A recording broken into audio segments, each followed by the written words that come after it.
Totalmente de tema, y es que desde la Cancillería nicaragüense, la delegación oficial de Abjasia sostuvo relevantes intercambios con autoridades de nuestro país. Veamos a continuación el siguiente reporte. Desde la Cancillería Nacional, la delegación oficial de Abjasia, encabezada por el ministro de Asuntos Exteriores, Olet Barsit, sostuvo un importante encuentro con el canciller de la República de Nicaragua, Valtran Jenskin. Durante la reunión, ambos diplomáticos abordaron temas claves sobre el fortalecimiento de las cooperaciones bilaterales. Momentos más tarde, el canciller abjasio ofreció una conferencia de prensa en la que respondió a los medios nacionales y valoró la calidez del pueblo nicaragüense y su cercanía con el liderazgo de los copresidentes Daniel Ortega y Rosario Murillo.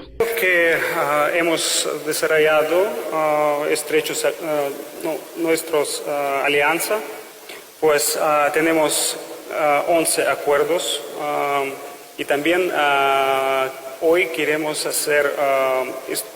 tenemos varias reuniones, y con estas reuniones queremos hacer un impulso de nuestras relaciones en la esfera bancaria, comercio, farmacéutica.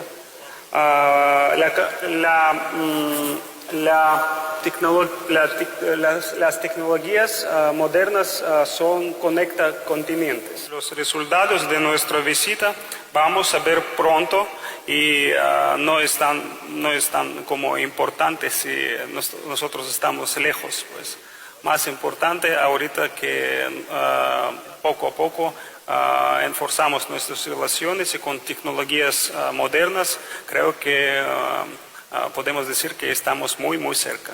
La visita de la delegación de Abjasia se enmarca en el fortalecimiento de la diplomacia solidaria de Nicaragua, que continúa estrechando vínculos con países que defienden los principios de autodeterminación, soberanía y cooperación mutua. Con cámara de Agenor Obando, este es un reporte de Helen Mena, en Crónica TN8.